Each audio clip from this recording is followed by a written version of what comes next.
If you've ever felt stuck, if you've ever had a dream that felt too big, too late, or simply too unrealistic, then this book might quietly change how you see your entire life. Today, I want to talk about this book, Simon Squib's book, What's Your Dream? I want to say this right from the start. It's not a book you rush through. It's a book you experience.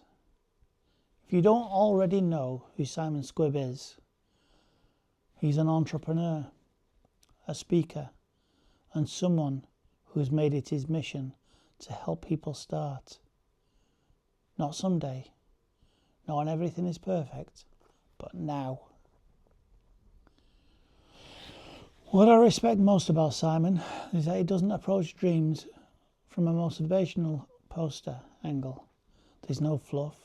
There's no just hustle harder nonsense. Instead, he asks one deceptively simple question. What's your dream? And what the book quickly shows is how few of us have actually taken the time to answer that question honestly. At its core, this book isn't really about business.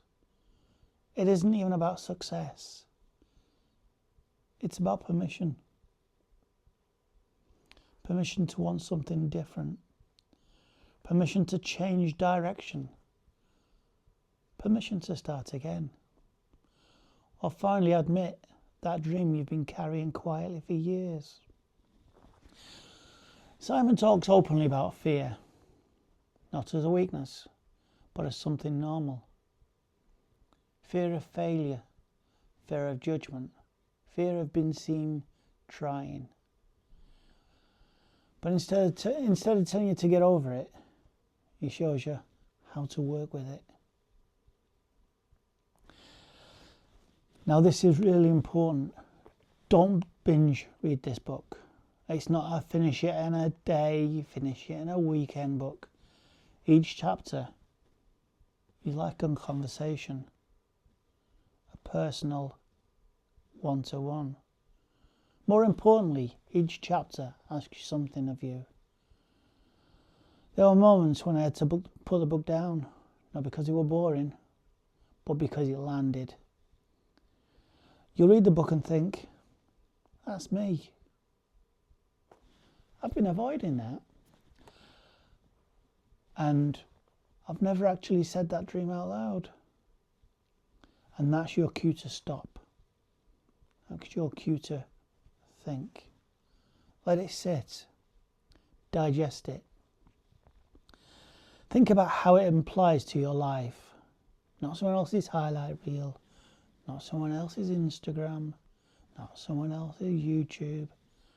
The writing style is simple, conversational, clear. But don't mistake simplicity for lightness.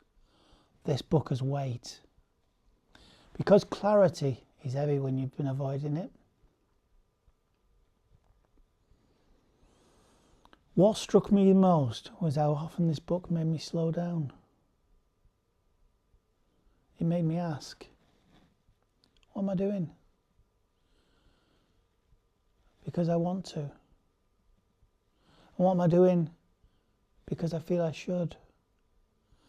Simon encourages action, yeah, but aligned action. Not burning yourself out, not chasing someone else's idea of success, but building something that actually fits your life. Before I finish, I want to be completely clear about something. This review, it's not sponsored. No one asked me to make it. No publisher sent me a copy. I bought this book myself. I read it, and it generally stayed with me. And because it impacted me as much as it did, I went and bought additional copies. So, I've got 5 copies of What's Your Dream that I want to give away. No complicated rules, no mailing lists, no sign-ups, no buy it nows. To enter, all you have to do is this.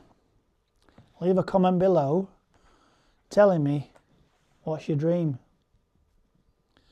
Big or small, clear or still forming. Something you've shared or something you've never said out loud before.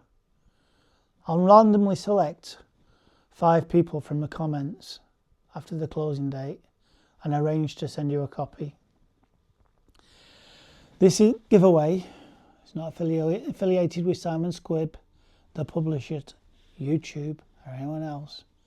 I'm doing this simply because this book gave me something and I want to pass that idea on.